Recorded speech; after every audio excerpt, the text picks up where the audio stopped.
Hi. Hello. So, one of the reasons why I'm so happy to be here is that this is a forum that allows me to geek out about three of my favorite things: data, ethics, and design. So I'm feeling very, very geeky right now.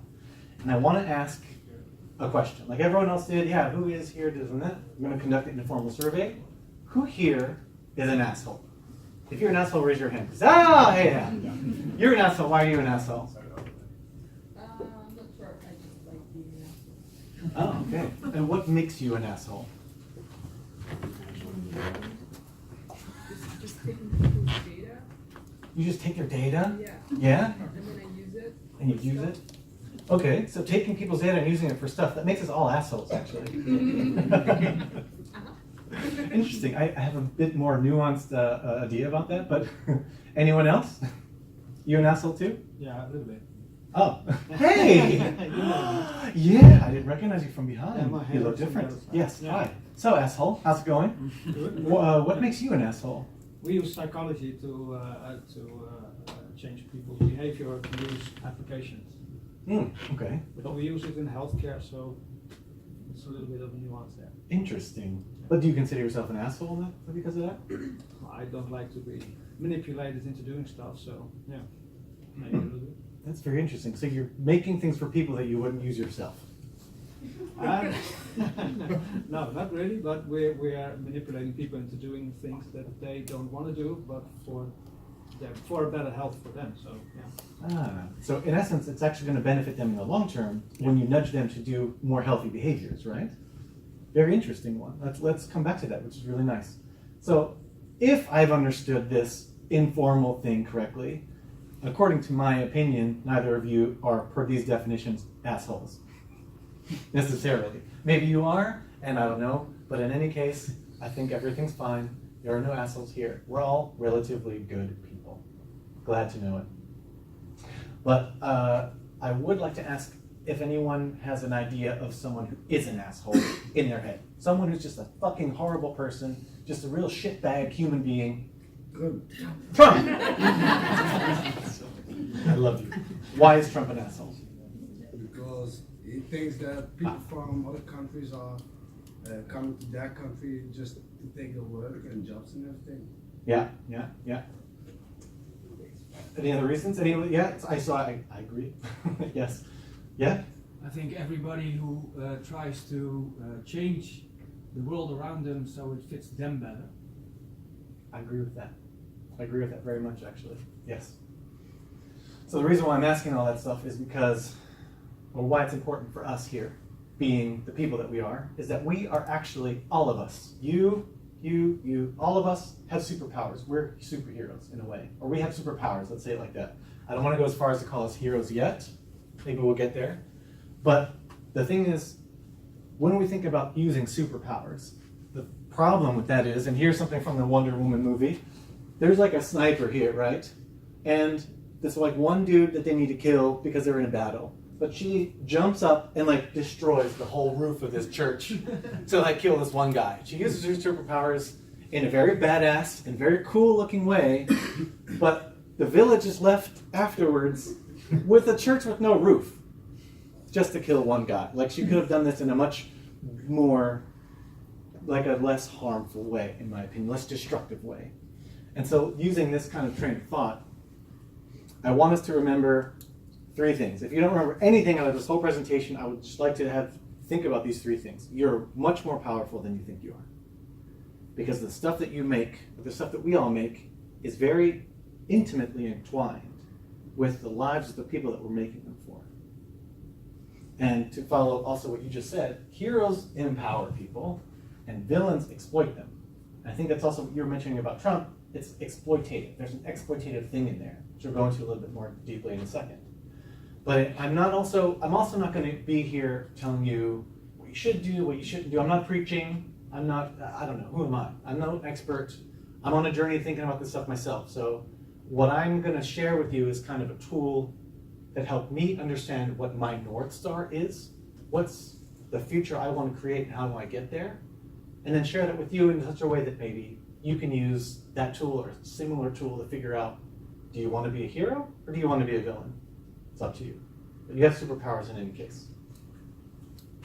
Any questions so far? Awesome. So, my name is Brian Pagan. Hello. I've been in human experience design already for about 16 years. Actually, I used it to pay, I was like web designing to pay for school. I worked for different agencies and stuff, and I actually worked at Philips for a while.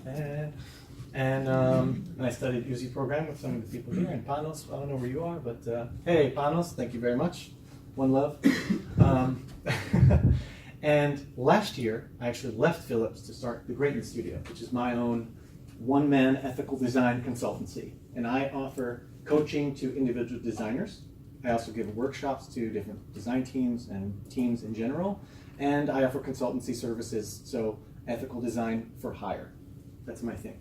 But another thing is, I am also an actor, and I've been acting for 5 years now. And the lovely thing about acting and theater and design is that there's lots and lots of overlap. At the core is empathy, right? But that's a different talk for a different day. And another reason why I was really happy to be invited here in data, a thing about data, is my background in psychology, just like yours. And so I love to geek out about like statistics and data analysis and behavioral science that you're talking about. And I'm really happy to be here. But if you're keen, you're noticing that there's something here that's not here. Exactly. The reason why I don't have a mustache is because I'm actually acting in a play this October in Amsterdam, the first weekend of October. And the play is all about surveillance capitalism and surveillance culture, organizational culture, just taken way too far. What happens when it just goes all wrong? But it's comedy. So, yes, you're all invited to come watch. Computer-drama.com, you can buy tickets now. So that's my shameless plug. Sorry about that, you guys, on the toilet. So, heroes and villains.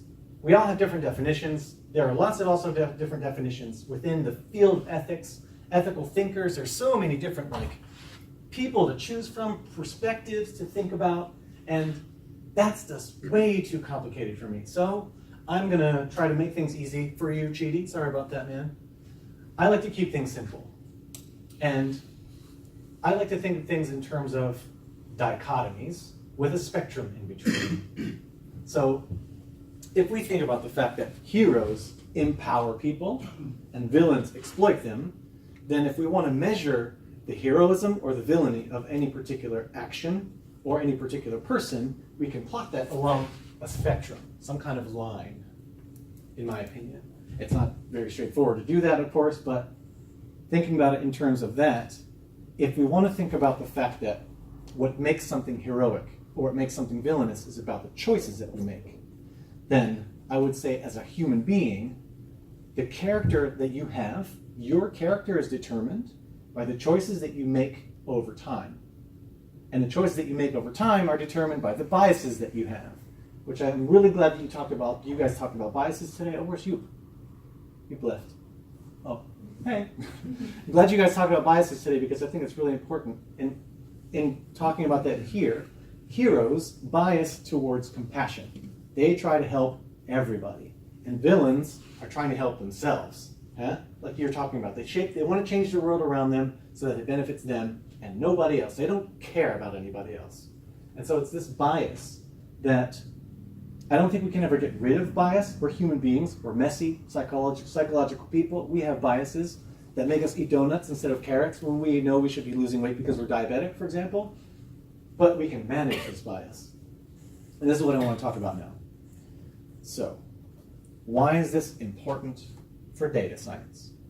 Well, I see 4 major areas in which data science and our products and stuff are influencing people in their lives. We're touching their lives in 4 very broad categories of ways.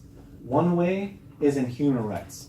So one story about how this, I'm just going to tell these stories. I'm not going to say it's going wrong or going right, but you can make the decision for yourself.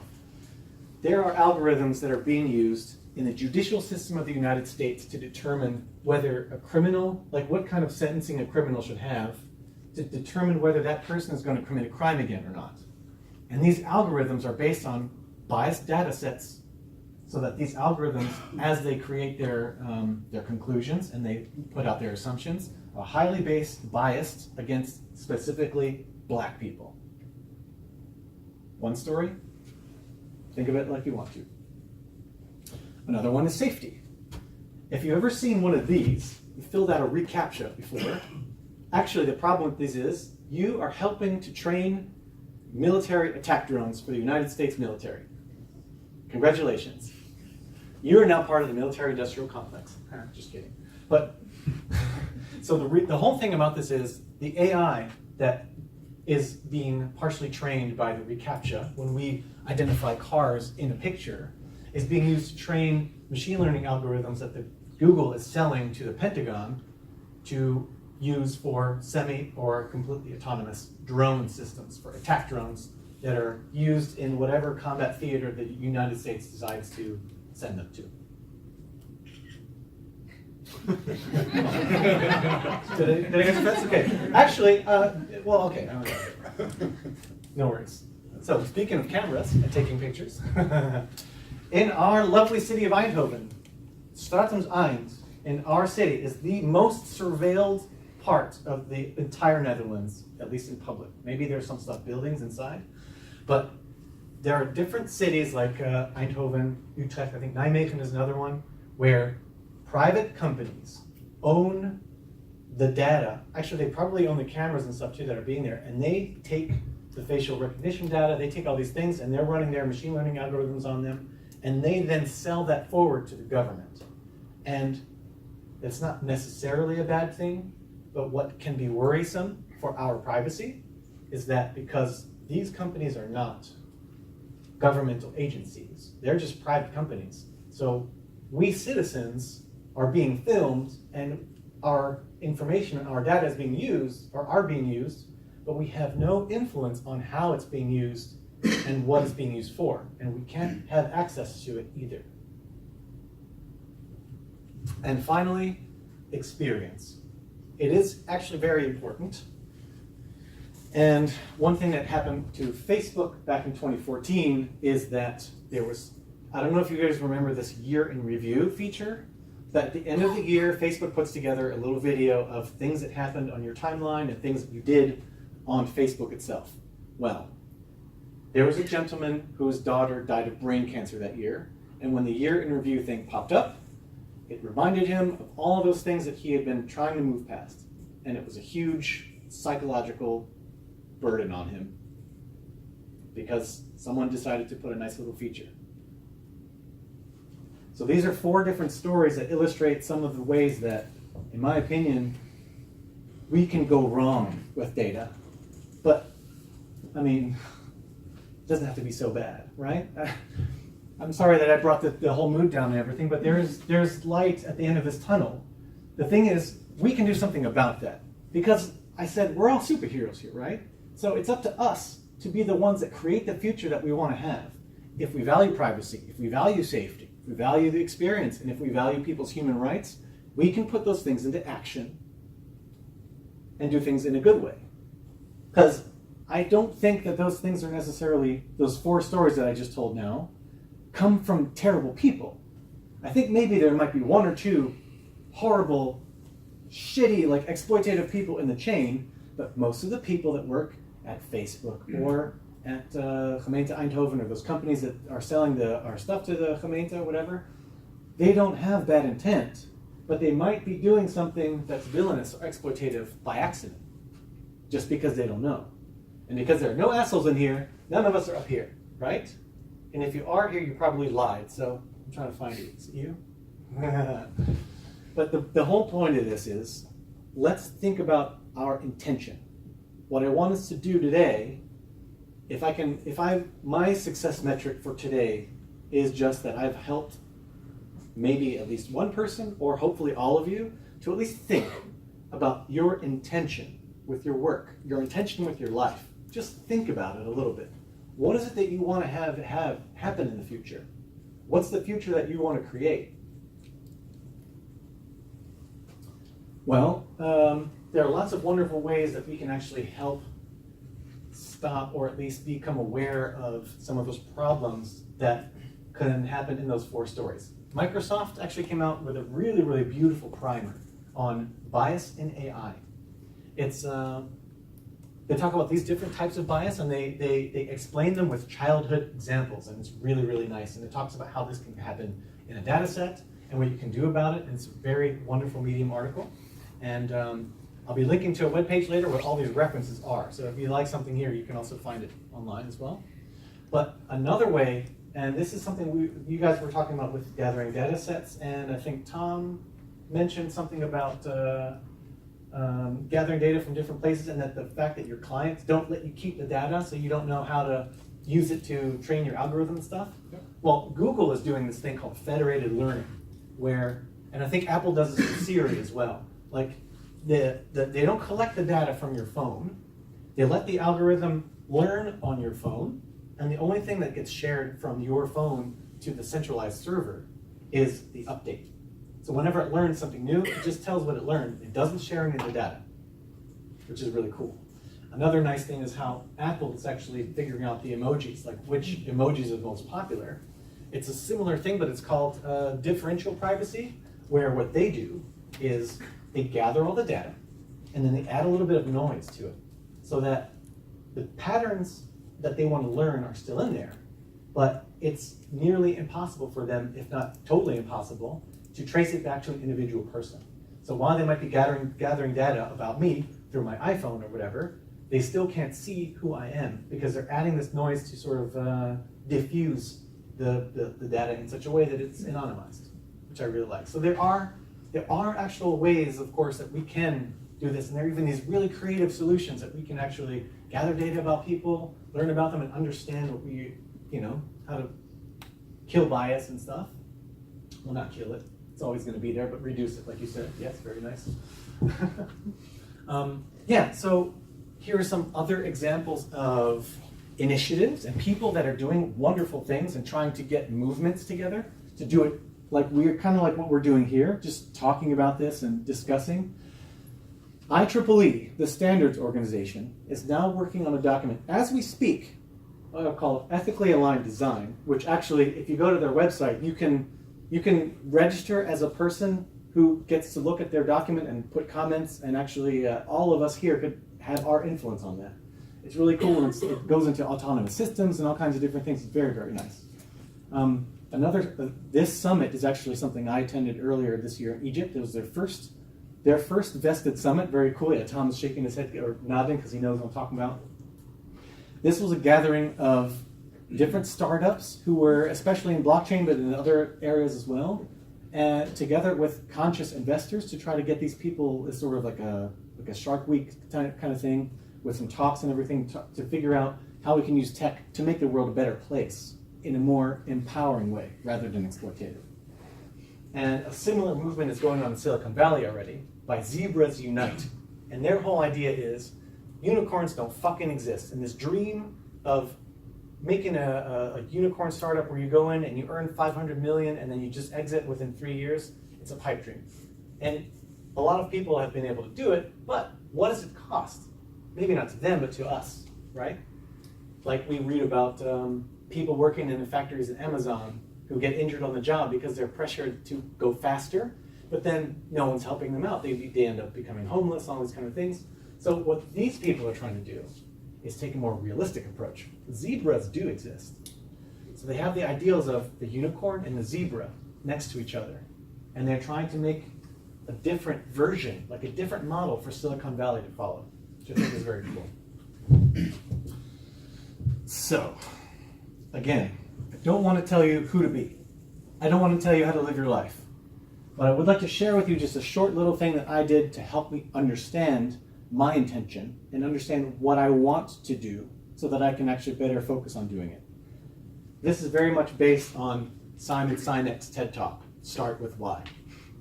If you've ever seen it, he draws this kind of circle on the board, 3 concentric circles. In the middle is why, the second one is how, and the last one is what. Now you know what I'm talking about. Yeah. So the way I translate it for me to get my North Star is, why am I doing what I'm doing? My vision. What is the future that I want to create? What is the change in the world that I want to have, my impact? What does that need to be? What do I want it to be? Secondly, the how are my objectives. What are the steps or what are the things that I can accomplish that bring me closer from the present to my desired future?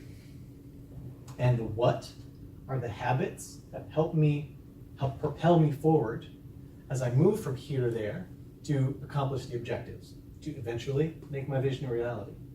Or not, maybe I die before that, but it doesn't matter. First of all, are there any questions on this before I move on? Or anything else? Great. At Vested Summit, I actually met together with a guy named Mark Nelson from Stanford Peace Innovation Lab. And I should have put them on the other slide. It's a huge oversight on my part. Sorry, you guys at home or whatever you're doing over there. And we actually had a bunch of wine and smoked a bunch of hookah, and my wife was there, and we were all talking together, and we got into this huge conversation after dinner about ethical design and how do you do it. And we started creating this Google Doc, and this is basically a very simplified version of the ethical design checklist that we came up with sort of that night, together with a whole bunch of other people who had been contributing to it online. And actually, if you want to go to the Google Doc yourself, anyone with this link, with the actual link itself, can go there. You can comment if you want. You can put whatever become a contributor, kind of like the IEEE thing, but on a smaller scale, maybe. There's a QR code for you if you want to do that. But it's not very complicated. All it's about is identifying who is affected by the decision that I'm about to make when I'm going to have some kind of design thing. Who is it going to affect? What are their cost benefits from this decision? Is there anything that's going to be really bad, or is there something that's going to be really great, or is there anyone who has higher cost than they do benefit? Is there someone who's losing more than they're gaining? And is what I'm gaining worth the cost to someone else or not? And then we make a decision, designed to empower. This is why I call it the ethical design checklist. I like to empower people in such a way that ideally, no one who is affected by a decision will have cost that's greater than their benefit. Maybe this is very simplistic as well. It's also very much in its child's shoes. And I just think this is something very simple for me to kind of help me with my decision making. But lastly, whatever assumptions that I've made in the first couple steps, or even in the decision step, we have to test our assumptions as well. We got to test it. We got to figure it out. All the UX researchers in here are going to be like, yes, test, test, test. Always be testing. Always be testing. And one thing I think is also quite important is to share our insights. Maybe not always in a forum like this where we get to give talks and all that stuff like that, but even if you're working inside a company on a project that has something to do with corporate secrets or strategy, you can still share your insights within the company itself. Not only so that you save other people the time and energy of going through the same process that you did, but maybe there's something that you learned or some kind of stakeholder that you uncovered that would be important for someone else who might have an effect on that same stakeholder as well.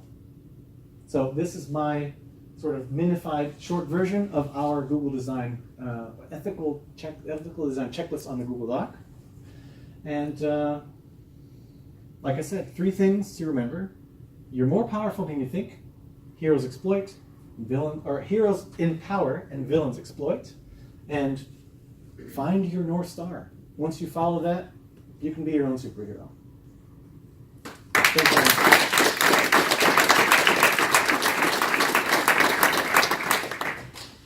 So, who disagrees with me? Who calls bullshit? Anybody? That's what we're here for. It's all a discussion. Questions? Gripes? Stories to share? Right. Hey! Maybe Yes. small one. You talked about the privacy issue in Eindhoven where they monitor a street a lot. And I actually, somewhere I heard that they are using predictable or a prediction to see if there is something happening within the street. They will send police preventive to help not to escalate the situation. So think that's the whole thing about ethics. It's like, okay, you're making something that could be used for bad, but it also can be used for good. So. Absolutely. Yeah, yeah. And this is one of the things that I think is so interesting about ethical conversations or thinking about ethics, because there's no black and white answer. It's not right or wrong immediately or intrinsically. Most of all of the stories that I told and the story you just told came from good intentions. Like, Facebook wants to help people have a good time and remember beautiful memories. The city wants to keep us safe, and you want to send police when they're needed, and not just have people walking around and they don't need it. Or, it's, God forbid someone would just get stabbed and there was a cop, 2 blocks away who just didn't know. So, yeah, I think it's interesting. Thank you for mentioning that, because it's just so gray and weird. Yeah, but I'm happy that we're thinking about that. Thanks.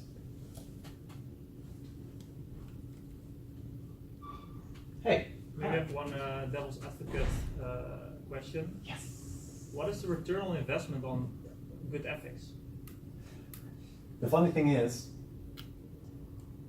villains exploit in the short term, but when heroes in power, in the end, in the longer term, it comes back to help them. So for a company to show, okay, here's an example. It's actually quite timely because there's a, maybe it's a little bit exploitative as well from an intention perspective, but when Apple sees that everyone else is going the direction of, like, Facebook has the Cambridge Analytica scandal, people are complaining about Google because Android there was reports coming out that Android is recording a lot of your SMS messages, and they're sending lots more data than you think it is, and sometimes people would turn that stuff off and it would still share it. Apple said when the FBI came to make them create a backdoor into their phone encryption so that the police could look into the phone of the shooter in San Bernardino, Apple said no. This is our red line in the sand. We care about privacy, we care about encryption, and we care about data, and I understand that the police might have some kind of benefit from this, but the risks far outweigh the benefit from what we're going to get from this now. So what that's done is it's set Apple now apart in the minds of consumers as the good guys. At the same time, they also do things like enable censorship in China by taking some of the VPN services out of their app store in the Chinese app store. So, like Jasper said, it's not black and white. They're not totally the good guys, but what they're doing in a certain way, to answer your question about ROI, is that they're positioning themselves in a different way. So they're having a different differentiator from everyone else. So when hopefully someone goes to buy Android or iPhone, then they think about it for a second, okay, wait, actually, Apple cares about my privacy and apparently Google doesn't, so I'll take this. I think that's their thought behind it. Does that answer your question? Hi. If I may add to that, first of all, thanks for the inspirational talk. Thank you. I think it's important for white paper, for everybody that's doing data science analytics, to responsible data science. It reminds me of a story about DDEX talk. So givers and takers, you know? I don't. It's worth checking out. Okay. It's about American psychologist who did a very big research. I think 30,000 people, a lot of organizations. What he did is divided people into extremes, givers and takers. The people that help each other, the people that exploit others. Yeah. And how they perform. And individuals that are taken on an individual basis, they perform better than the giver. They make use of the givers. But here's the thing, the more givers you have within an organization, the better the organization performs as a whole. On all aspects, so performance financially, employee satisfaction, customer satisfaction, everything. When we have a job applicant, or vacancy, giver or taker, I want as many givers as you can get. I agree.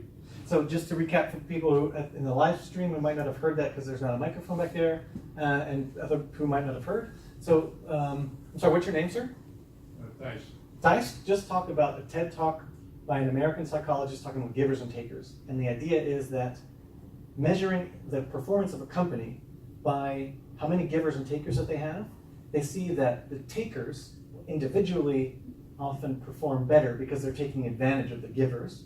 But a company with lots of givers inside it will perform better than a company with fewer givers inside it. It's really nice. And that, just to bring that exact thing a little bit more concretely into the data research. So one thing that we're talking about here, data helps to reduce bias, and givers and takers are people with a certain bias towards a certain sort of way of acting. And then we think, yeah, but data don't lie. Data also don't, data are not biased, right? But that's not necessarily true. Because if we think about the process of gathering and acting upon data, there's like some bonus slides, sorry about the extended version, then all of the things that happen around data and data usage, reporting, and whatever, all are by people. And whenever people do anything, it's biased in that sense. So I think it's wonderful that you brought that story up, because if you can think of this on a huge scale where it's giver, giver, giver, giver, givers, or taker, taker, taker, taker, taker, or bunch of givers, taker, taker, you know what I mean? Does it balance itself out or not? I don't know. But I agree with what you're saying, especially in the sense that when you hire someone, you want to look for givers. Yeah, I agree. Thank you very much, Tyson. Hope you guys got that. Anything else? Oh yes, hi. Hi, I'm asking the questions on behalf of the YouTube watchers. Oh yes. Rick is asking, to what extent, in your opinion, does the new GDPR handle data ethics? I think the GDPR is actually, you know what? So yeah, I'm pleasantly surprised about how strong it is. I think it was a big leap, and especially the fact that it just now came into, like, the GDPR has been there for 2 years already, and it just now came into enforceable power this year. And I think we already see a lot of companies becoming more aware of what it is that they're doing, what it is they're collecting, how they're dealing with the data. There are lots of companies now that finally have to think about, okay, if someone wants to have their data deleted, how can we let them do that? Like, a lot of places didn't have that before. And it's interesting to also see differing when it comes to the experience that they offer for people who are in places that aren't touched by GDPR and us, let's say. Because how many times, well, I've been on a bunch of websites, especially like news websites and stuff, where they say, okay, you're in the EU, so you can't use our website. Thanks for coming.